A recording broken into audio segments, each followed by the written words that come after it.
Aviation sector में क्या opportunities available हैं?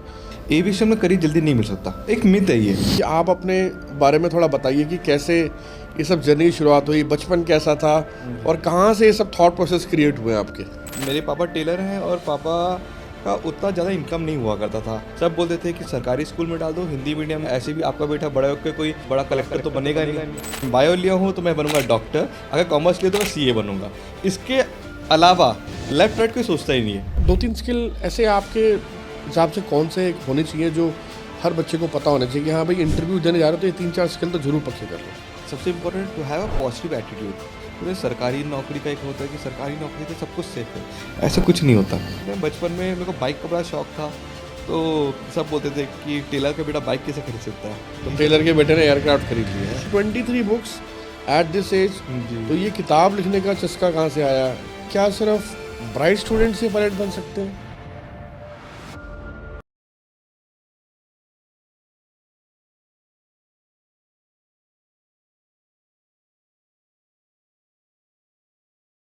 नमस्कार, मेरा नाम ऑथर शेरी है। आज हमारे इस पॉडकास्ट में आज मैं आपकी जिससे मुलाकात करा रहा हूँ, ये शख्स कब शख्सियत बन गए पता भी नहीं लगा। वो कहता रहा कि एक ना एक दिन हार ना मानने की आदत एक दिन जीत की आदत बन जाती है, और यही है इनका इंट्रोडक्शन। एविएशन मिनिस्ट्री में मेंबर हैं, उसके अलावा अपना एक कॉलेज रन करते हैं बेंगलोर में, इंटरनेशनल इंस्टीट्यूट ऑफ एविएशन के नाम से। 23 किताबें लिख चुके हैं और इंट्रोडक्शन इतना लंबा है कि मैं बोलूँगा तो बहुत ज़्यादा हो जाएगा। तो मैं आपको सीधा आज हमारे मेहमान डॉक्टर सुमित सुशीलन जी से मिलवाता हूँ। डॉक्टर सुमित, आपका हमारी पॉडकास्ट में स्वागत है। थैंक यू शेरी साहब। सर, आप मेरे साथ बहुत समय से जुड़े हुए हैं जी। और मैं जहाँ तक आपके बारे में जानता हूँ, एक बहुत ही इंस्पिरेशनल जर्नी है आपकी, जिसके बारे में आज तक आपने कहीं पब्लिक में नहीं बताया। जी। और आज मैं चाहता हूँ कि आप अपनी उस जर्नी के बारे में बिल्कुल ओपनली, फ्रैंकली सबको बताएं, क्योंकि उन बच्चों को सुनने की बहुत ज़रूरत है जो आज आपसे इस पॉडकास्ट में इंस्पिरेशन लेके अपनी लाइफ में कुछ आगे बढ़ जाएंगे। तो कैसे एक टेलर का बेटा, आपके पिताजी टेलर हैं, लेकिन आपने अपनी सोच को इतना बड़ा रखा कि आज वहाँ से सफ़र शुरू हुआ, और आज जहाँ लोग गाड़ी खरीदने की, बाइक खरीदने की बात करते हैं, तो आप एयरक्राफ्ट खरीद रहे हैं। और आज आप इतनी बड़ी मिनिस्ट्री में मेंबर हैं। और सबसे इम्पोर्टेंट बात, जो बच्चों को शिक्षा देने की होती है, उसमें भी आपका बहुत बड़ा रोल है। एजुकेशन सेक्टर में, एविएशन सेक्टर में आप बहुत काम कर रहे हैं। तो सर, थोड़ा सबसे पहले तो मैं चाहूँगा कि आप अपने बारे में थोड़ा बताइए कि कैसे ये सब जर्नी की शुरुआत हुई, बचपन कैसा था और कहाँ से ये सब थॉट प्रोसेस क्रिएट हुए आपके? जी, धन्यवाद। सबसे पहले आपको मैं थैंक यू कहूँगा कि आपने मुझे पॉडकास्ट पे बुलाया। और जो एक हिडन साइड है, जो ज़्यादातर लोग कभी सुनना नहीं चाहते हैं, वो जानना चाहते हैं मेरे लाइफ का। बिकॉज़ सबने सक्सेस स्टोरी जाना मेरा, कि जब भी मैं इंटरनेशनल टूर्स करता हूँ, प्राइवेट जेट्स में ट्रैवल करता हूँ, तो लोग हमेशा जानना चाहते थे कि ये कैसे हुआ, पर कभी कोई ये नहीं पूछा कि ये स्टार्ट कहाँ से हुआ। स्टार्ट कहाँ से हुआ? जी, तो जैसे कि हर इंसान का एक सपना होता है, जब वो उड़ता हुआ जहाज़ दिखता है, तो वो हमेशा बोलता है कि एक ना एक दिन मैं इस जहाज़ में बैठूँगा। जहाँ से बैठूंगा। जी, तो वो सपना मेरा भी था बचपन से, पर ड्रीम्स बहुत बड़े हो जाते हैं जब हम एक छोटे फैमिली से आते हैं। जब हम छोटे फैमिली आते हैं, जैसे आया था, जैसे मैंने जब अपना यात्रा स्टार्ट किया था, मतलब मेरा स्कूल जर्नी जब हमने स्टार्ट किया था, तो मेरे पापा टेलर हैं और पापा का उतना ज़्यादा इनकम नहीं हुआ करता था। तो छोटा सा घर था। कितनी इनकम होगी सर फादर की वैसे? जस्ट इतना हो जाता था कि हफ्ते में 4-5 दिन खाना खा लेते थे। ओह, तो अच्छा। बस very poor condition that time. But पापा ने कभी गिव अप नहीं किया। पापा ने कभी ये नहीं बोला कि मैं तुम्हें पढ़ाऊंगा नहीं। पापा बोलते थे कि हो क्या सके बात तो एक ना एक दिन का खाना हम स्किप कर देंगे, पर इतना मैं कोशिश करूंगा कि तुम्हारा स्कूल का मैं फीस जरूर जमा कर दूं। मतलब आपके फादर के अंदर कहीं ना कहीं चल रहा था कि बच्चे को एजुकेशन देनी जरूरी है। वो, हाँ, उनका ही टारगेट था कि बेटा को इंग्लिश मीडियम में पक्का पढ़ाऊंगा मैं, चाहे वाह वो वाह। खुद ना खा पाए खाना, पर इनको स्कूल में भेजना है। पूरी सोसाइटी अगेंस्ट में थी। सब बोलते थे कि सरकारी स्कूल में डाल दो, हिंदी मीडियम में पढ़ाई तो करवाना है, ऐसे भी आपका बेटा बड़ा होकर कोई बड़ा कलेक्टर तो बनेगा नहीं। तो आपको पता है हमारा जो सोसाइटी क्रैप बास्केट जैसा होता है, वो जल्दी किसी को आने नहीं देने चाहते हैं। तो इस कारण पर पापा ने कभी गिव अप नहीं किया। पापा ने बोला कुछ भी हो, मैं अंत तक कोशिश करूँगा कि इनको एक इंग्लिश मीडियम पढ़ाऊँ। उसके बाद मेरी ज़िम्मेदारी तब खत्म होगा जब मैं इनको पढ़ा के एक लेवल तक छोड़ दूँगा। उसके बाद अगर उनको मर्ज़ी है, तो वो आगे पढ़ाई कर लें, पर जब तक मेरा कैपेसिटी है, तब तक तो मैं इनको तो पढ़ाऊँगा। आप सर कितने भाई-बहन हैं? मैं 2, मेरे एक बड़े भाई हैं अच्छा, और मैं हूँ। ओके, और मेरे पेरेंट्स ने दोनों के लिए पूरा सपोर्ट किया ओके। और कभी उन्होंने अंडर एस्टिमेट नहीं किया कि अगर जब भी हम बोलते थे मुझे ये बनना है वो, तो हमेशा बोलते थे कि हमारी ज़िम्मेदारी तुम्हारे पढ़ाने का, आगे क्या बनना है वो तुम डिसाइड करना। कभी रेस्ट्रिक्शन नहीं रहा था लाइफ में कि हमें क्या करना है, क्या नहीं, क्योंकि they are not very educated. ज़्यादा पढ़े लिखे फैमिली से नहीं थे, तो वो कभी ये नहीं बोलते थे कि हम आपको गाइड करेंगे। वो बोले कि आपको जो करना है वो आपको खुद ही डिसाइड करना पड़ेगा।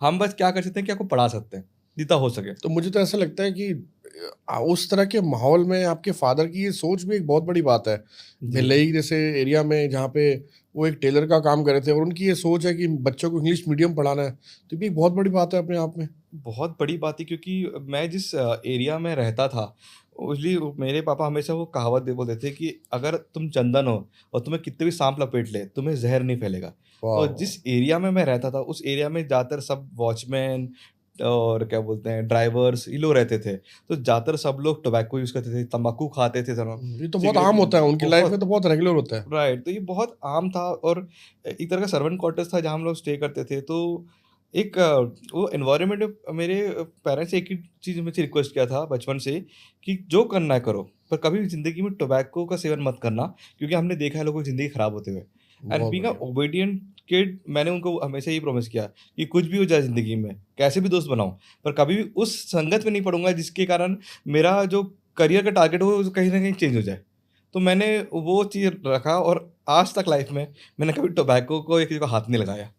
वाह! एक्सीलेंट। तो वो था, तो जब बचपन से लाइक स्कूल में बहुत बहुत ब्राइट स्टूडेंट नहीं थे, तो ऑल्टरनेट ऑप्शन हमेशा रखते हैं जो ब्राइट नहीं होते। तो मैं स्पोर्ट्स में था बचपन से, मैं एथलेटिक में था, मैं हडल्स करता था और हमेशा से कुछ अलग करने की कोशिश करता था। अच्छा, तो हडल्स तो करता था और मेरा इवेंट जो था वो ऑक्टाथलन था। और अच्छा। मोस्टली किसी को पता ही नहीं ऑक्टाथलन होता क्या है। हाँ, और हाँ। हर बार मेरे स्टेट चैंपियनशिप में मैं चैंपियन होता था, नेशनल में मैं पार्टिसिपेट करता था। अराउंड 20 से 25 नेशनल्स में पार्टिसिपेट किया है। अच्छा, स्पोर्ट्स में आप चैंपियन थे? मैं स्पोर्ट्स में एथलेटिक में था, वाह! मैं चैंपियन था और युवा खेल अवार्ड मुझे स्टेट का पहली बार मिला था, तो मैं बेस्ट स्पोर्ट्समैन था। तो स्कूल्स में ज़्यादातर बंक करते थे ये बोल के कि स्पोर्ट्स में खेलने जाना है, और स्कूल्स परमिशन दे देते थे क्योंकि स्टेट चैंपियन था, तो राइट, परमिशन मिल जाता था।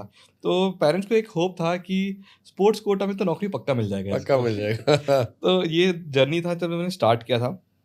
एवरेज स्टूडेंट था स्कूल में, like up to class 7th 8th तक बहुत ही कम था परसेंटेज, बट 8th के बाद कुछ इंटरेस्टिंग सब्जेक्ट्स आने लगे, बिकॉज बोलते हैं एक बिजनेस माइंडसेट था कि कुछ करना है, कुछ कुछ बड़ा करना है। तो मैंने पढ़ाई में ध्यान दिया, कुछ 10th 11th तब जब अच्छा मैच्योरिटी आ गया तो थोड़ा पढ़ाई में ध्यान देना चालू किए, पर स्पोर्ट्स में बहुत आगे निकल चुके थे उस एक मिनट सर, हम वहाँ पे आपके स्पोर्ट्स वाले सेक्शन में जाते हैं। जी, विनिंग माइंडसेट जो होता है जी, एक बच्चे का, जी, ऐसा कहा जाता है कि बच्चा जब 10 साल की उम्र तक होता है, जी, उसका विनिंग माइंडसेट वहीं क्रिएट हो रहा होता है। राइट, तो आपने वो छोटी उम्र में राइट, वो विनिंग माइंडसेट कैसे क्रिएट करा? कभी ऐसा हुआ कि जिस स्पोर्ट्स में आप थे, जी, हारने वाले हो, जी, अंदर से कोई थॉट आया और फिर आप जीते हो? कोई जी, ऐसा मोमेंट आपको याद आ रहा है कि भाई यार इस वक़्त तो हम हारने वाले थे और उस वक़्त मेरे माइंड में आया कि नहीं हमें जीतना है। तो जी। एक सेल्फ मोटिवेशन, कोई ऐसा सिचुएशन, कोई ऐसी स्टोरी आपको याद आ रही हो कि जिसमें आपको लगता है कि हाँ, यहाँ पर मेरा वो winning moment, winning edge create हुआ माइंड में और वहाँ से मेरे को एक प्रेरणा मिली। ऐसा कोई मोमेंट? ऐसे तो बहुत सारे मोमेंट्स लाइफ में आए थे। आई एम जब श्योर। जब मैंने गेम स्टार्ट किया था, तो कंपटीशन बहुत ज़्यादा होता है। लाइक अगर कोई भी स्पोर्ट्स में जाए क्रिकेट कोई में, भी हाँ। कंपटीशन बहुत ज़्यादा होता है। पर there is a way out, सबके लिए एक तरीका होता है। तो हर इंसान, जैसे जैसे मैंने आपको बोला कि जब नॉर्मली लोग 100 मीटर 200 मीटर दौड़ते हैं, तो मेरे से जब पूछा गया तो मैंने बोला कि कुछ ऐसा गेम बताओ। तो जब मेरे कोच ने मेरे से पूछा, मेरे कोच सर थे श्री आर के पिल्ले जी, जो इंटरनेशनल कोच थे। तो उन्होंने मेरे को क्या किया, उन्होंने जब मैं नेशनल खेलने गया था, तो मैं बोला कि सर इसमें मज़ा नहीं आ रहा, बहुत ज़्यादा कॉम्पिटिशन है। तो कॉम्पिटिशन उन्होंने है। बोला एक काम करो, ये जो लिस्ट है 4 दिन के इवेंट का लिस्ट है, ये पूरे इवेंट तुम रखो और तुम डिसाइड करो कौन सा स्पोर्ट में तुम्हें पार्टिसिपेट करना अगली बार से। अच्छा। हाँ, तो डेफिनेटली मेरे कोच भी फ्रस्ट्रेटेड थे कि जब कल चैंपियनशिप है और ये बोल रहे हैं कि मज़ा नहीं आ रहा, बहुत ज़्यादा कॉम्पिटिशन है। तो नॉर्मली 100 मीटर्स में 4 से 5 ट्रायल होते हैं, क्योंकि अब 28 स्टेट से प्लेयर्स आ रहे हैं, तो 28 और 8 ट्रैक होते हैं। तो अगर उसमें फाइनल मैच में उतरना है तो 5 ट्रायल्स के बाद आपको मौका मिलता है कि फाइनल ट्रैक में उतरो।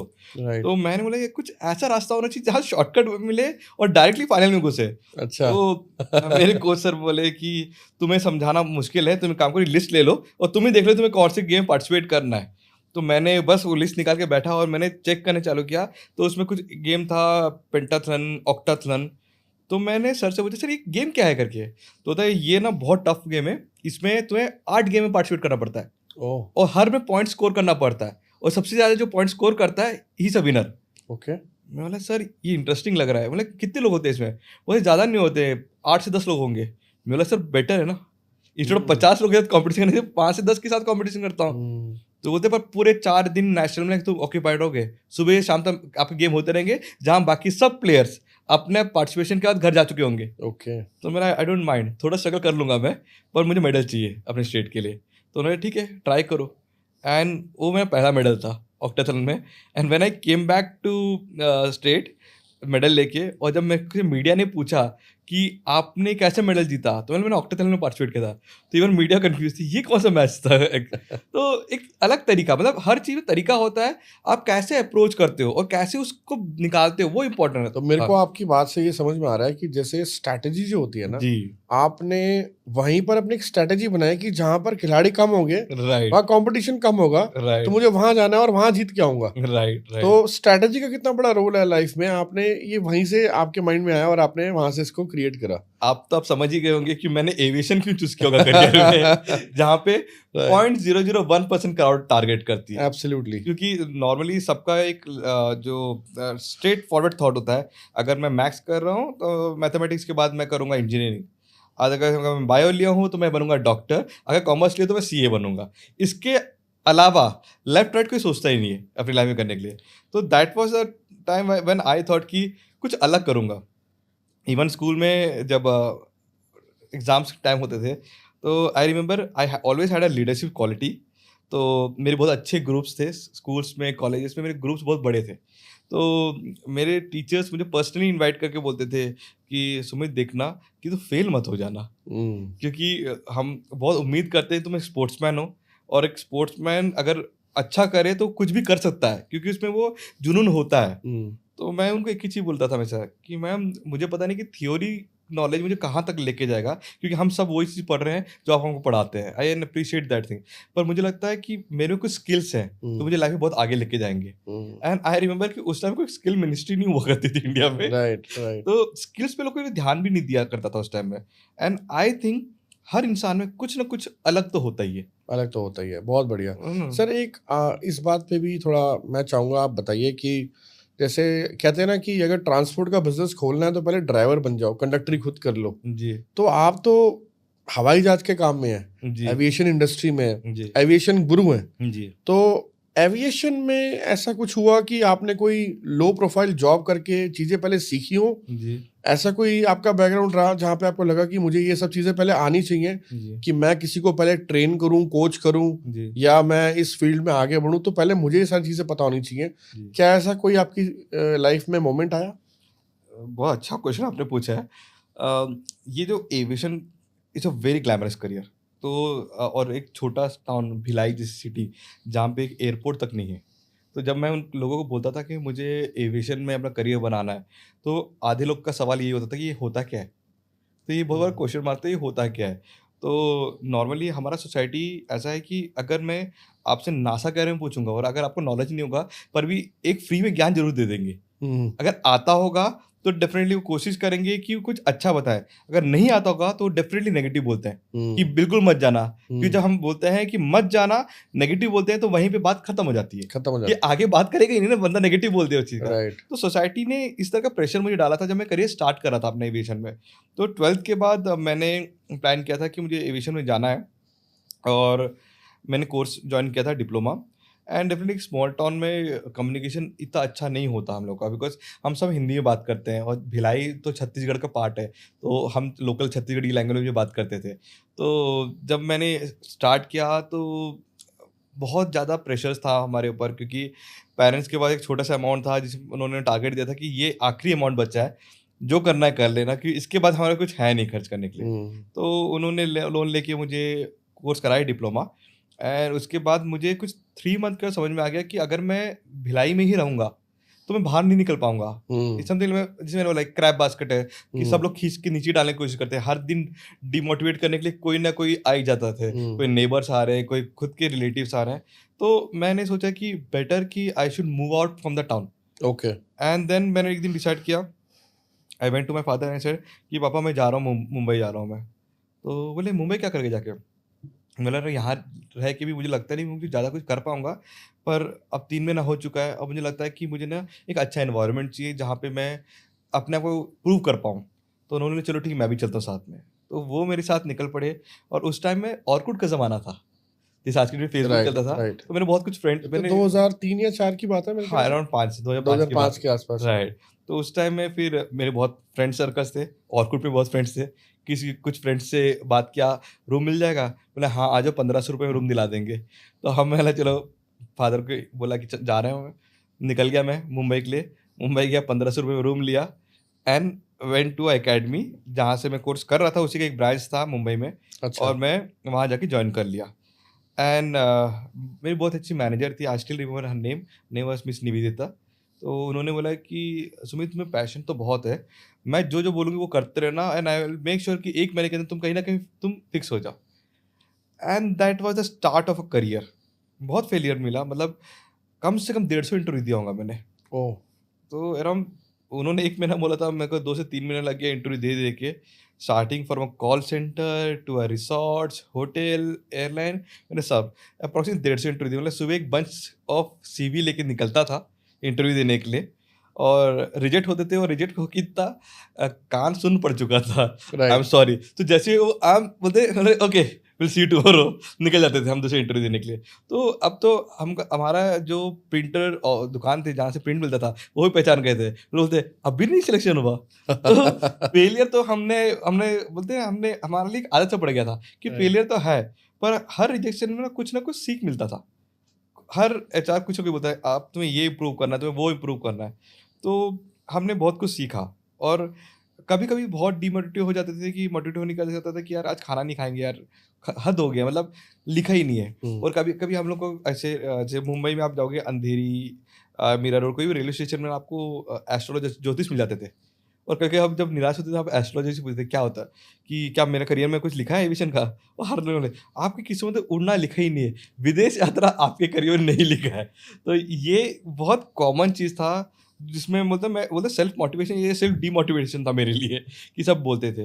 पर वही मतलब मैं एक स्पोर्ट्समैन था, हार मानना तो लिखा ही नहीं था मेरे तो में। इंटरव्यू स्किल्स का आपको लगता है कि इम्पोर्टेंस है? बहुत ज़्यादा। और उसमें ऐसे कौन से 2-3 स्किल आप हाइलाइट करना चाहते हो, जो कि आजकल के स्टूडेंट्स को ज़रूर तैयार करके जाना चाहिए?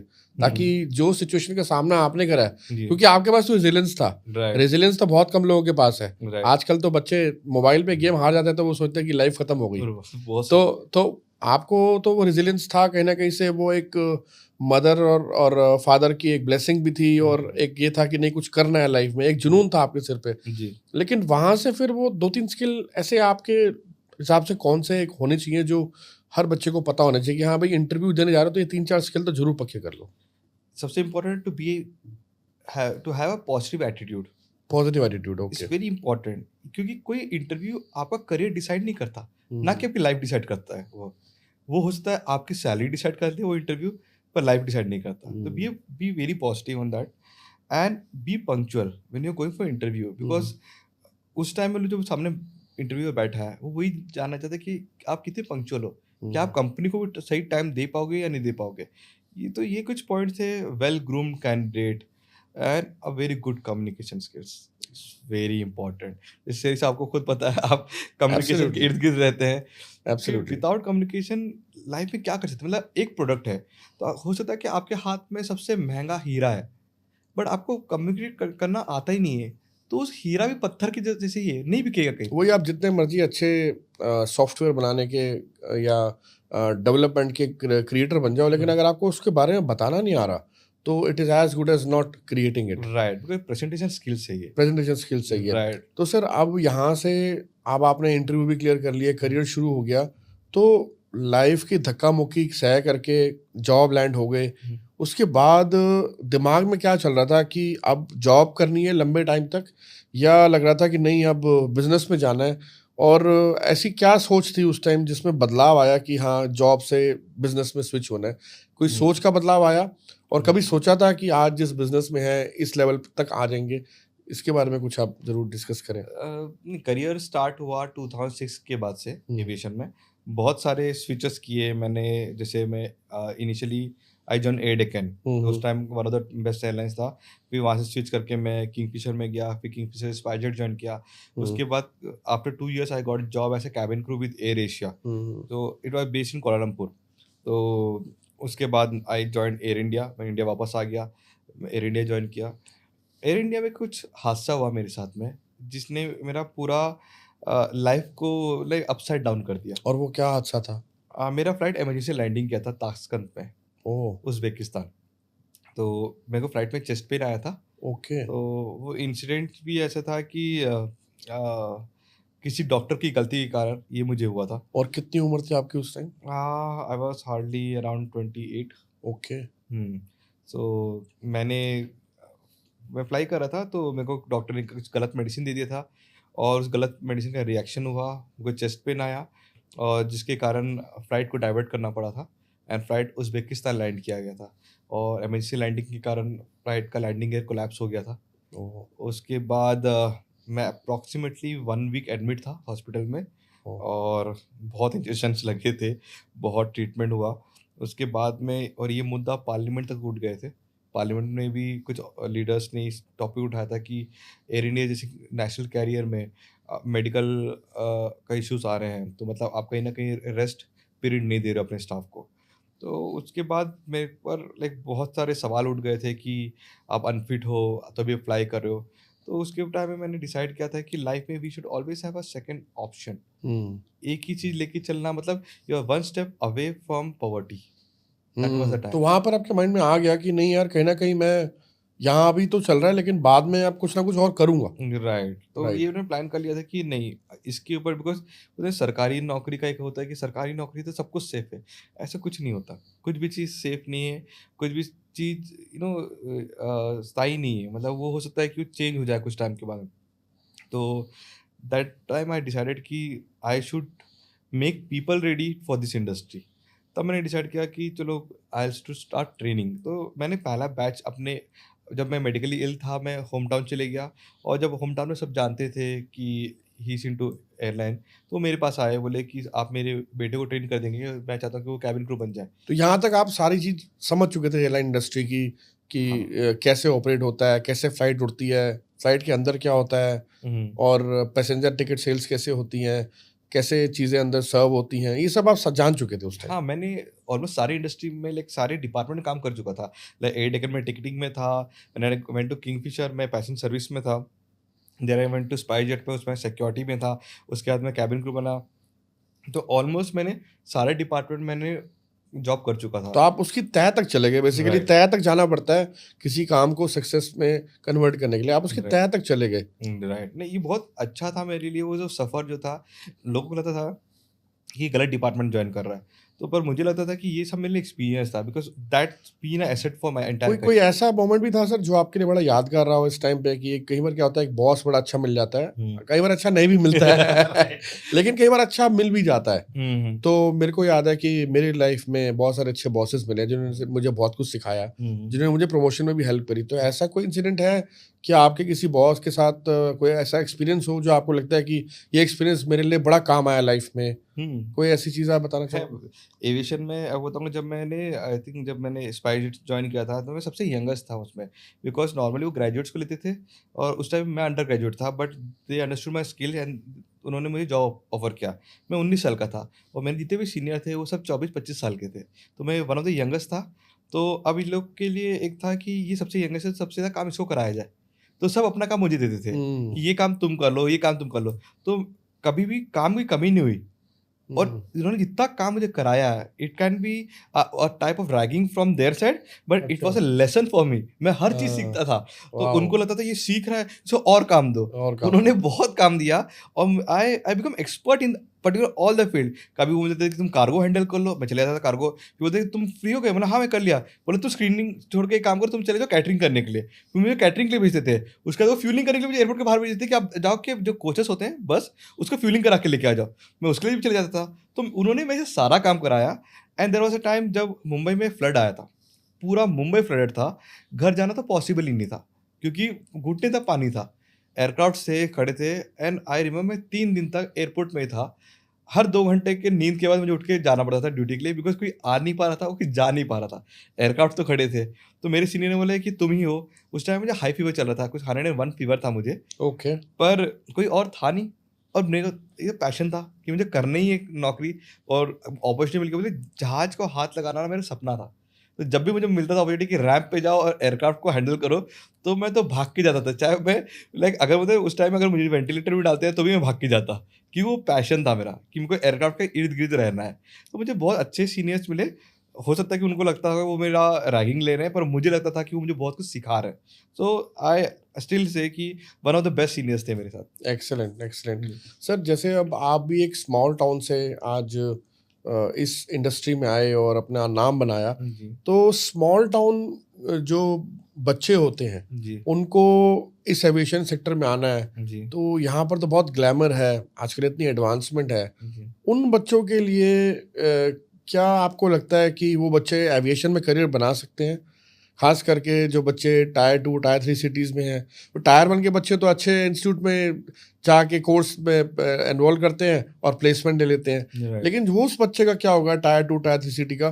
क्या आपका इंस्टीट्यूट जो इंटरनेशनल इंस्टीट्यूट ऑफ एविएशन है, जी, जो बैंगलोर में है, तो जी। क्या आप उन सब चीज़ों को भी एड्रेस करते हैं या कोई ऐसी चीज़ है जो आप कर रहे हैं जिससे कि ये एक बहुत बड़ा मसला है कि जी। जो अनएम्प्लॉयमेंट है हिंदुस्तान में वो सबसे ज़्यादा है। तो ये जो प्रॉब्लम है इसके ऊपर आपका कोई व्यू पॉइंट? जी, जैसे आप बोल रहे थे कि टायर 2, टायर 3 सिटी। मैं बोलूँ जब मैंने करियर स्टार्ट किया था, टायर 2, टायर 3 सिटी में अप्रॉक्सिमेटली 50 टू 60 एयरपोर्ट्स हुआ करते थे उस टाइम में। ओके। पूरा पूरा ऑल ओवर इंडिया में 50 से 60 एयरपोर्ट हुआ करते थे। टायर 2, टायर 3 सिटीज़ में तो मिनिमम हुआ करता था, मतलब पूरे स्टेट में एक एयरपोर्ट हुआ करता था। ओके। अपॉर्चुनिटी बहुत कम था उस टाइम में और मैंने उस टाइम टारगेट किया था कि मुझे एविएशन करियर बनाना है। ओके। और मैंने जब मैं इंडस्ट्री में आया और मैंने ये चीज़ देखा कि मैक्सिमम जो लोग हैं ना, वो टायर 2, टायर 3 के होते हैं जो पैशनेट होते हैं। हम्म। क्योंकि टायर 1 सिटी के लोग are from well to do family, मतलब hmm. If they are affording to stay in a metro city, it mean they are from a pretty good family. Hmm. But aviation में जो मैंने maximum लोगों को देखा है, they are from a small town. हम्म।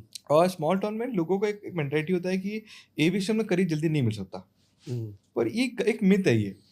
अगर आप कोशिश करोगे तो मैं तो बोलूँगा कि मैंने तो बहुत बड़े-बड़े लोगों को देखा है जो एविएशन में आके उन्होंने पूरा एयरलाइन सेटअप कर लिया है। हम्म। वो स्मॉल टाउन से बिलॉन्ग करते थे। वाओ। तो आई थिंक कि एविएशन इंडस्ट्री में सबके लिए उतना ही जगह है। टैलेंट अगर आप में है, तो डेफ़िनिटली आपको यहाँ पे पहला मौका मिलेगा आने के लिए। और रही बात जैसे अब तो ऐसा है कि इंडिया में 150 से ज़्यादा एयरपोर्ट आ चुके हैं। सो और जितना तेज़ी से हम बढ़ रहे हैं, मुझे लगता है कि आने वाले 2 से 3 साल में अराउंड 2 टू 3 मिलियन जॉब्स आने वाले हैं इंडस्ट्री में। Excellent, excellent. और India is a man power hub for the world, for the hmm. Global market. जैसे मैंने अभी corporate jet investor meet Dubai से मैं अभी रिटर्न आया हूँ 2 दिन पहले, और मैंने जो एक्सपीरियंस वहाँ पे किया, मैं इनॉग्रल स्पीकर था उस पूरे इवेंट में। वाओ। और I had set entire theme for Indian aviation, क्योंकि वहाँ पे वो ट्राई कर रहे थे कि वो पूरा गेम सऊदी की तरफ खींच के लेके जाए। और जब मैंने उनको बस मैंने इंडियन मार्केट के एक ग्लिम्प्स दिया उनको कि इंडिया में पॉपुलेशन क्या है, कितने एयरपोर्ट्स हैं और आज की डेट में कितने मैन पावर काम कर रहे हैं। And the entire world was looking into India कि yes we want to go to India because it is one wow. Of the largest market which we can tap. It is. Yes, तो मुझे लगता है इस industry में बहुत scope है।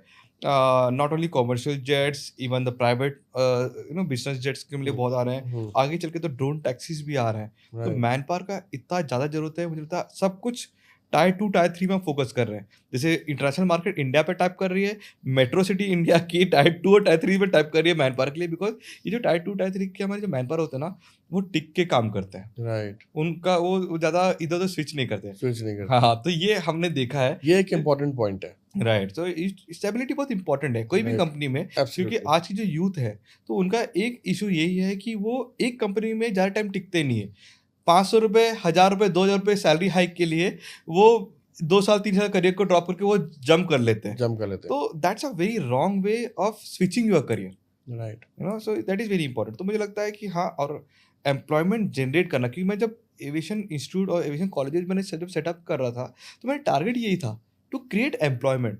और मुझे लगता है कि जो मैं कर रहा हूँ, the contribution to the industry, मेरा टारगेट है कि मैं इस इंडस्ट्री को इतना बड़ा बना दूँ कि अपने आप जितनी मैन पावर है वो कंज्यूम हो जाए इसमें। एक्सेलेंट। तो target should be to grow the industry, not to empower USA only. तो अभी जो आपके इंस्टीट्यूट में बच्चे आ रहे हैं, जी। इनको आप कौन-कौन से एयरलाइन में प्लेस कर रहे हैं आजकल?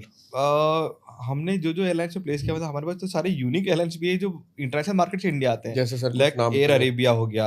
अभी ओके, हमने there are new airlines coming up called Riyadh air.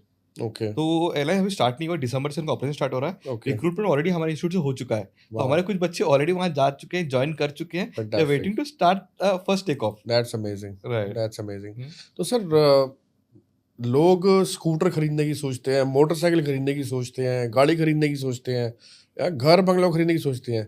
ये एयरक्राफ्ट खरीदने की जो सोच है, इसकी क्या स्टोरी है आपकी? कुछ बड़ा करना था। ओके। और मुझे लगता है डेस्टिनी चीज़ें सामने लेके आ जाती है जब वो हुँ, करना रहता है। तो I remember during Covid time हमारे बहुत सारे इंडियंस अब्रॉड में फँस गए थे। ओके। और real face of foreign jobs तब सामने आया था। लोगों को जब जो लोकलाइट्स थे उस कंट्री के, उनको घर से बाहर निकालना चालू कर दिए थे कि कोविड आ गया, आपके पास रेंट के लिए पैसा नहीं है, घर से बाहर निकलो। हुँ, लोग रोड पे आ गए थे। तो मुझे कॉल आया अब्रॉड से, बोले कि सर सपोर्ट चाहिए। बोले क्या सपोर्ट चाहिए? बोले आप चार्टर कर सकते हो क्या? मैं बोला हाँ, मेरे कनेक्ट्स तो अच्छे हैं, मैं कोशिश कर सकता हूँ। तो बोले कि बहुत सारे इंडियन हैं जो कतर, सऊदी में फँसे हुए हैं, इनको वापस इंडिया आना है। ओके, तो मैंने बोला आप कैसे करना चाहते हो? बोलते कि हम आपको पे करेंगे, आप बस एयरक्राफ्ट अरेंज कर दो हमारे लिए। तो मैं बोला चलो ठीक है, मैं ट्राई करता हूँ। And by the grace of God मैंने पूरा सब कुछ लाइन अप किया। और विथिन अराउंड 15 डेज़ मैंने फर्स्ट फ्लाइट टेक ऑफ कराया वहाँ से, और उनको मैं इंडिया लेके आया। तो उसमें 180 पैसेंजर्स थे। एंड जब उनको लेके आया, आई गॉट अ कॉन्फिडेंस कि this is can be another way of income. So fantastic. वो पहला था जो मैं 320 एयरक्राफ्ट चार्टर किया था मैंने। वॉव! और उसके बाद तो फिर वी नेवर टर्न बैक। मतलब उसमें भी बिज़नेस प्लान ढूँढ लिया आपने। ओके भाई, मतलब कोविड टाइम में सब, बिकॉज़ यही कोविड टाइम खासियत होती है एक एंटरप्रेन्योर की। में राइट, बिकॉज़ ऑलमोस्ट पूरा कंट्री, पूरा वर्ल्ड कोलैप्स था। -27 जीडीपी चल रहा था उस टाइम में। अ, और definitely it was a question कि अब कैसे सर्वाइव करेंगे? तो बोलते हैं ना, God always have a plan for you. तो दैट वाज़ अ प्लान जो मेरे लिए लगता है, मेरा डोर ओपन हुआ था कि this is a career which we should plan. तो उसके एक्सीलेंट। बाद मैंने चार्टर प्लान किया। उसके बाद रिसेंटली हमने महाकुंभ किया। महाकुंभ में है ना, मैं हेलीकॉप्टर राइड्स हमने दे रहे थे, जहाँ हम लोग प्रयागराज एयरपोर्ट से त्रिवेणी संगम हम टेक ऑफ लैंड करा रहे थे हेलीकॉप्टर। तो दिन में अराउंड 10 से 15 हम फ्लाइट्स ऑपरेट कर रहे थे। Excellent. It was a great experience. सारे इंडिया के VVIPs, international delegates, bureaucrats, ambassadors, हमने सबको फ्लाइट ट्रैवल करवाया। And then we formed a company called divine air, connecting spiritual India.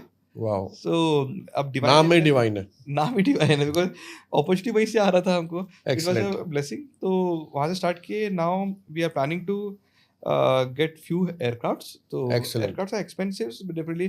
जैसे बोलते हैं, बचपन में मेरे को बाइक का बड़ा शौक था। तो सब बोलते थे कि टेलर का बेटा बाइक कैसे खरीद सकता है? पर my father never given up. तो ही टेलर सेड के बेटे ने एयरक्राफ्ट खरीद लिया है। Yes. The power of thinking big. Yes, the power of thinking big. Wow! तो डेफिनिटली, तो वो पता है 50,000 की बाइक का जो सोच था, मैंने $20 मिलियन का एयरक्राफ्ट का प्लान किया तो फिर। सर मेरे को जहाँ तक पता है आपकी वाइफ भी आपके साथ बिज़नेस में है। जी। तो वो कभी आपको ये नहीं बोलती कि यार आप इतने खर्चे वाले काम क्यों सोच रहे हो? क्यों एयरक्राफ्ट लेने की सोच रहे हो? या उनका क्या ओपिनियन है? बिज़नेस में वो भी हैं आपके साथ और उनका बिज़नेस में क्या सपोर्ट है? ओके। आप दोनों ने बिज़नेस में ऐसी क्या-क्या चीज़ें देखी हैं जो आपको लगता है कि ये बहुत सैटिस्फाइंग एक्सपीरियंस है मेरे लिए? Because you are a power couple. मैं ऐसा राइट। बहुत कम देखता हूँ। जी। मेरी भी वाइफ मेरे साथ बिज़नेस में है। राइट। एक मैंने आपके साथ भी नोटिस करा, you are one of those people in my community जो बहुत ऐसे उन लोगों में से हैं जिनकी वाइफ उनके साथ काम कर रही है। तो ये एक्सपीरियंस कैसा कैसा रहा? इसके ऊपर भी थोड़ा आप ज़रूर कुछ नहीं, आई बताओ। Think my wife is very supportive in this, because बोलते हैं ना, कुछ लोग होते हैं जो बोलते हैं कि यार ये कुछ भी बोलता है। And my wife is not like that. तो she is a CEO for my company, now promoted as a managing director to the company. Fantastic. And I think she's the one who is the power behind me. जो Wow. बोलते हैं मैं अकेला एक अकेले इंसान कुछ नहीं कर सकता. There Fantastic. should be a person to motivate you from behind. बहुत एंड बढ़िया. She is the one who keep motivating me. मैं कभी कभी बोलता हूँ लेट्स एक काम करो एयरबस खरीद लेते हैं. तो शी नेवर से कि कुछ भी बोल रहा है. शी वैसे हो सकता है क्या, तो मतलब कि ट्राई क्यों नहीं कर सकते. मतलब आपकी पॉसिबिलिटी में वो पॉसिबिलिटी ढूंढने लग ढूंढ जाती है. लेती है. हाँ, शी ऑलवेज ट्राई कि हाँ ये हो सकता है. बिकॉज जब हमने जो भी किया, जैसे जब हमने चार्टर किया, नॉर्मली लोग हेलीकॉप्टर पहले ऑपरेट करते हैं, फिर थोड़ा बड़ा एयरक्राफ्ट में आते हैं. हमने तो स्टार्ट ही एयरबस 320 स्टार्ट किया था. Wow. तो वो तो बोलते हैं ना, जब उतरते हो तो अपने आप चीजें बन जाती है. तो she supported me. She compliments you. या and she runs the entire education brand. Wow. क्योंकि इतने सारे वेंचर्स को एक साथ रन करना, because I am a author, I right books, तो मेरे आधे से ज़्यादा टाइम लिखने में जाते हैं. बिकॉज जो मैं एक्सपीरियंस करता हूँ इंडस्ट्री में, वो चीज़ मैं लिखता हूँ. सर किताबें, your best friend is Chetan Bhagat also. Yes. हम सबको मालूम है. तो 23 बुक्स लिखी हैं आपने. जी. 1 2 3 4 नहीं, 23 बुक्स. मतलब जी. कोई सर वर्ल्ड रिकॉर्ड बनाना है कि सबसे गया. ज्यादा बुक बन गया है. हाँ, मैंने थोड़ा सर बन- बुक्स के बारे में बताओ. मतलब जी. I am also an author, मेरी भी Yeah. 11 किताबें हैं, लेकिन 23 books at this age is a remarkable achievement. जी. तो ये किताब लिखने का चस्का कहाँ से आया, ये टेस्ट कहाँ से डेवलप हुआ, हम्म. और फिर सबसे इम्पोर्टेंट बात, किताब एक भी लिखनी हो ना तो रिसर्च करनी पड़ती है. राइट तो 23 किताब मतलब 23 रिसर्च पेपर्स है अपने आप में. राइट. तो ये एक्सपीरियंस कैसा रहा? बेसिकली बुक लिखने का कोई शौक नहीं था पहले. बिकॉज मैं उतना I don't believe in reading a lot. मेरे को उतना पढ़ना नहीं पसंद है. ओके तो पर यूजुअली मेरे को याद है 2017 में I design a syllabus for Bangalore university okay aviation. So जब मैंने उनको करिकुलम उनको डिज़ाइन किया था, and they were asking me कि सर बुक्स कहाँ से मिलेगा. तो one of the publisher came to me, Himalayan publisher. बोले कि सर आपको ऐसा नॉलेज है, why don't you write some content for मी.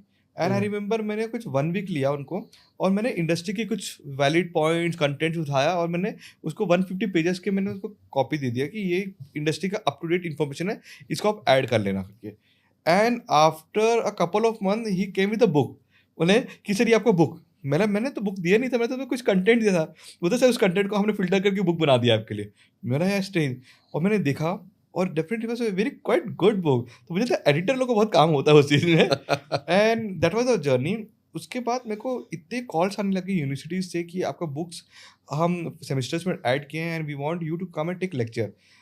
तो it was a positive thing that which I was getting. And मैंने प्लान किया कि अब मैं सब जगह जाके पढ़ा तो सकता नहीं हूँ, बट जो भी मैं नॉलेज गेन कर रहा हूँ इंडस्ट्री से, I started putting up on the papers. So according to the university semester subjects मैंने सब कुछ लिखना चालू किया, कंटेंट्स ग्रैब करना चालू किया. जैसे अभी मैं दुबई से आया हूँ, तो अगर दुबई में जो भी ओवरऑल मेरा एक्सपीरियंस हुआ है, और जो भी मैं इंडस्ट्री वेटरन से बात किया है, ये सब कुछ मैं थ्रू आउट द फ्लाइट में लिख के आया हूँ. तो अप्रॉक्सीमेटली 150 पेज तो मैं इस पूरे 5 डे की जर्नी में मैंने लिखा है बैठ के. तो ये इंडस्ट्री वेटरन्स जो कहते हैं, वो एग्जैक्ट कंटेंट है फॉर द फ्यूचर एविएशन. वो वैल्यू होती है. राइट. तो वही चीज मैं बुक्स में एंटर करता हूँ. And I am very lucky that I am are using my book as a content book. Wow. वो देर पोस्ट ग्रेजुएट तो आई एम आपकी किताब यूज कर रहा है as a content. Yes, I am silver Fantastic. का कंटेंट बुक है मेरा, वाओ. जो पीजी कोर्स के लिए वो यूज करते हैं मेरा बुक्स. एंड अभी रिसेंटली मैंने बुक लिखा है for Routledge publisher UK, wow. And this book is for Oxford and Stanford university. Amazing. So it Amazing. Was like it's a life achievement for me. It's a great feat sir. Right. Sir अब थोड़ा सा हमने aviation की बातें करी, education sector की बात करी. जी. आपकी वाइफ आपके साथ बिजनेस में है, और कैसे एक छोटे से स्मॉल टाउन से आज आप एक बिग टाउन के बादशाह बन गए हैं, एविएशन गुरु बन गए, 23 किताबें लिख दी हैं, और बहुत सारे अवार्ड जीत लिए हैं. मुझे ये जानना है कि आप, जैसे होता है ना हर एक इंसान के मन में कि मेरा नाम हो, जी. पैसा हो, ठीक है ना, तो एक फेम जो होता है ना, जी. एक फेम की तलाश हर किसी को रहती है. जी. तो आपका मिनिस्ट्री ऑफ एविएशन में जाना, जी. ये एक बहुत बड़ा आपका अचीवमेंट है. जी. तो मैं ये समझता हूँ कि ये एक, कहते हैं ना, सबसे पिनेकल होता है किसी के करियर में कि वो मिनिस्ट्री में चला जाए, जी. और वहाँ से वो चीज़ें बहुत डिफरेंट हो जाती हैं.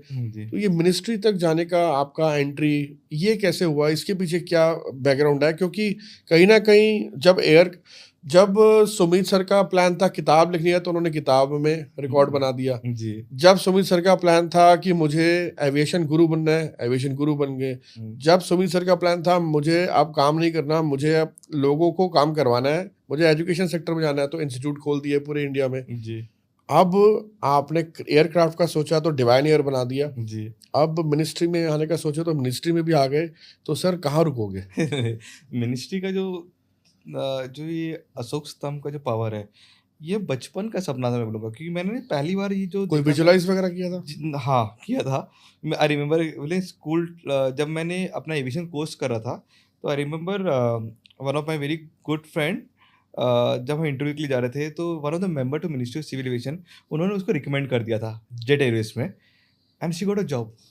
आई got rejected on my interview, she got a job. अच्छा, उसको जॉब मिल गई और आपको जॉब नहीं मिली? रिजेक्ट किया। हाँ, तो मैंने पूछा कि हाउ शी गॉट, तो उन्होंने बोला कि she got a recommendation from the member to ministry of civil aviation had called. Oh! मैं बोला इतना power, a call from a member to Ministry of Civil Aviation and she got a job. मेरा this power definitely I want to taste once in my life. तो ये always been my vision कि मेरे को एक बार ministry में enter करना है, and I want that Ashok Stamp on my visiting card in my life. तो I have worked hard to be in this. Wow! I still remember when ministry का meeting चल रहे थे for getting the position. मेरे को high fever था उस time में, but I made sure to take a flight and reach Raipur, because Raipur में सारी मिनिस्ट्री बैठी थी। आई वेंट ओवर देयर, मैं बोला कि I need this opportunity because मैं इंडस्ट्री कुछ अलग करना चाहता हूँ। मैं चाहता हूँ कि इंडस्ट्री में मैं I want to give space to everyone. So my chairman to the committee honourable Brijmohan Agrawal ji, उन्होंने मुझे बोला कि आप डिजर्व करते हो, आपने ज़िंदगी में एविएशन में बहुत कुछ किया है, अगर आप नहीं मेंबर बने तो कौन बनेगा। And I remember after a month I got a mail from ministry of civil aviation that you are appointed as member to ministry of civil aviation. Wow! It was like dream come true. मतलब उस दिन मैं सही में, that was the real time मैं बोलता था मैं आसमान में था। मैं उड़ता तो हमेशा रहता फ्लाइट में, पर रियल टाइम बोलते हैं ना when you are flying on sky after getting this news. Amazing. So it's a definitely achievement but with a lot of responsibility. Responsibility है। बिकॉज मेरे को रिस्पॉन्सिबिलिटी मिला हुआ है टू टर्न रायपुर अच्छा इंटरनेशनल एयरपोर्ट। तो पूरे स्टेट में एक भी इंटरनेशनल एयरपोर्ट नहीं है। So when I go to state I have to meet chief minister, the speakers, all the cabinet minister, and everyone have the same question, Sumit ji कब कब पहला इंटरनेशनल फ्लाइट होगा। Man I am really working hard for that and I am pretty sure by end of this year मैं एक ना एक international flight उनको मैं दे दूंगा। Excellent, excellent. It is so inspiring to listen to this story of your sir. मुझे लगता है कि यह पॉडकास्ट कोई भी शुरू से लेकर एंड तक सुनेगा। बहुत सारी वैल्यू आपने शेयर करी है, बहुत सारी बातें आपने अपनी जर्नी की बताई हैं। जी। सर, एक आखिरी सवाल आपसे और पूछता हूँ कि अब आप एविएशन सेक्टर को पूरा समझ चुके हैं। जी। इंडिया के अंदर एविएशन सेक्टर में क्या अपॉर्चुनिटीज़ अवेलेबल हैं? ऑफ कोर्स एविएशन गुरु तो एक ही है, दैट इज़ यू। लेकिन अगर कोई इस सेक्टर में आके अपने करियर को बनाना चाहता है तो उसके लिए क्या अपॉर्चुनिटीज़ अवेलेबल हैं बिसाइड्स जॉब और बिसाइड्स सम अदर एक्टिविटी? तो आपको इसके बारे में क्या कहना है? मैं ये कहना चाहूँगा कि इंडियन एविएशन सबसे तेज़ी से बढ़ता हुआ इंडस्ट्री है हमारा। इवन मैं लाइक जब मैं दुबई गया था, जब दुबई के एयरपोर्ट के जो ऑपरेटर्स हैं उन्होंने बोला कि we are building world's largest airport. मैं बोला हाउ? बोलते we are moving the current airport DXP to DWC which is the new terminal Sheikh Maktoum airport with 5 runways. I just smiled and I said I would like to rectify your error. The largest airport in the entire Asia is coming up in Xavier, Noida International Airport with 9 runways. Wow, You can't compete with India because we are the future. Amazing. So, जो India में जिस तेजी से हम aviation में बढ़ रहे हैं, like Noida Airport with 9 runways, then Navi Mumbai international airport coming up, India में जिस तेजी से हम एयरपोर्ट्स आ रहे हैं, हम भविष्य हैं।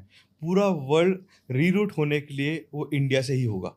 तो फ्यूचर में इतने एम्प्लॉयमेंट्स होंगे, approximately there will be millions of job coming for aviation, not only for a pilot, cabin crew, even for engineers, because हम MRO हब बना रहे हैं इंडिया में। हमारे honourable prime minister Modi ji, उनका ड्रीम है कि इंडिया को एक drone capital of the world बनाया जाए।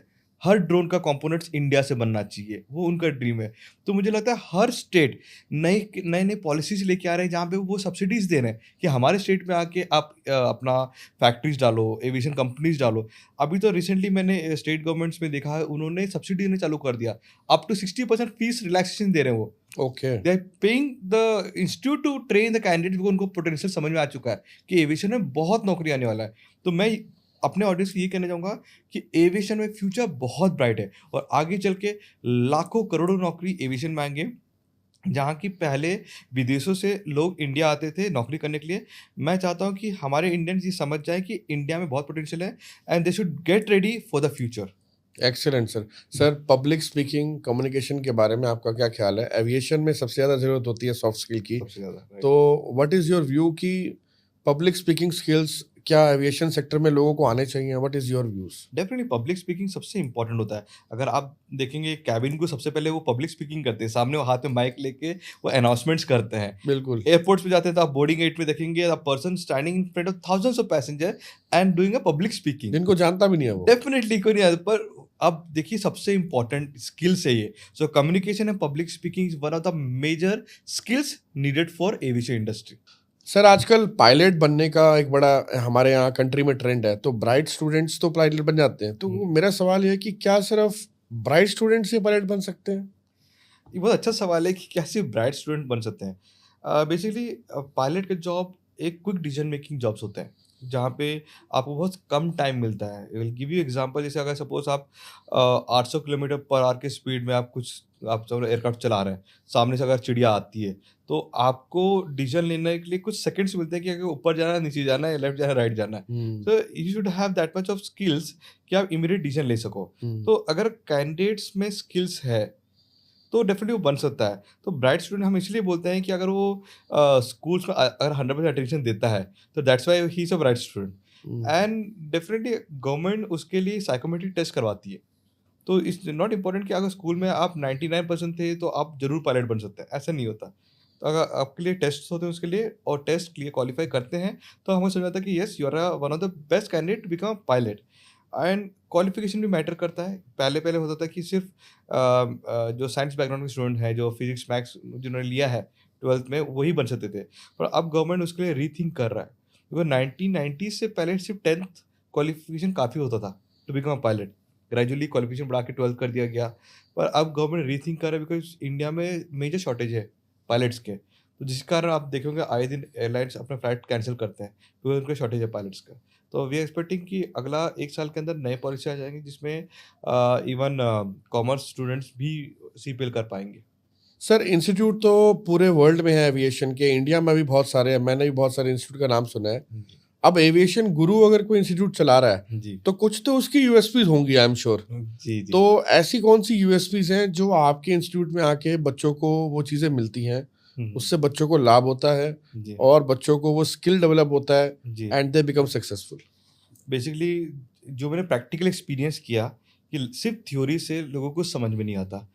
थ्योरी बहुत जल्दी लोग भूल जाते हैं। Right. Aviation is all about skills and practical knowledge. Practical knowledge, yes. तो जो भी मैंने करिकुलम बनाया है, वो सारे करिकुलम मैंने प्रैक्टिकल व्यू से बनाया था कि ये इंडस्ट्री में आने के बाद वो वही चीज़ करेंगे। तो मैं जो भी बुक्स लिखा हूँ डिपार्टमेंट वाइज़ लिखा हूँ और प्लस हमारे इंस्टीट्यूट में सबसे इम्पोर्टेंस दिया जाता है कि हम पहले उनको एयरपोर्ट लेके जाते हैं, उनको एयरपोर्ट दिखाते हैं, उनको डिपार्टमेंट दिखाते हैं कि इस तरह से यहाँ काम होता है। उसके बाद उनको लेके आके हम बुक्स में बताते हैं कि आपने वो जो देखा था, वो चीज़ हम पढ़ाने वाले हैं आपको। तो ये थोड़ा रिवर्स प्रोसेस हम करने लगे।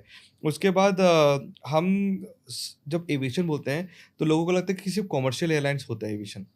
तो एविएशन में हेलीकॉप्टर ऑपरेशन भी होता है जहाँ पे हमारी जो डिवाइन एयर जो कंपनी हम हेलीकॉप्टर ऑपरेशन करते हैं, हम बच्चों को वो नॉलेज भी देते हैं।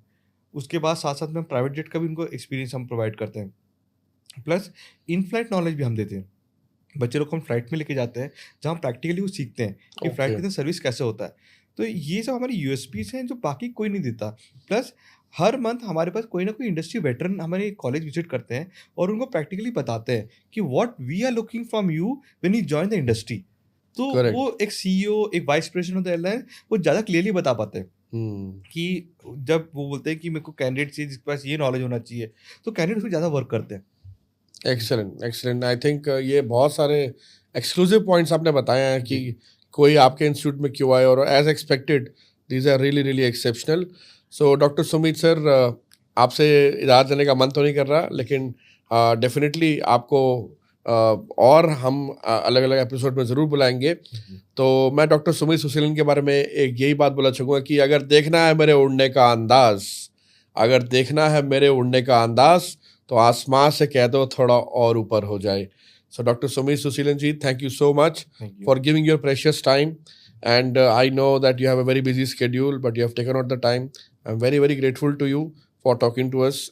So, friends, आज हमने डॉक्टर सुमित सुशीलन से मुलाकात करी, उनकी लाइफ स्टोरी में जाना, उनकी ब्राइट साइड में जाना, उनके फेलियर्स को जाना, कैसे स्पोर्ट्स की कैटेगरी में वो चैम्पियन बने, स्ट्रेटेजिक थे, शुरू से बिजनेस माइंडेड थे, कैसे धीरे धीरे उनके आइडियाज़ इनोवेट होते होते आज एक बहुत बड़ा शेप ले गए और आज एविएशन सेक्टर में वो किसी जान पहचान के मोहताज नहीं है, क्योंकि वो खुद एविएशन गुरु हैं।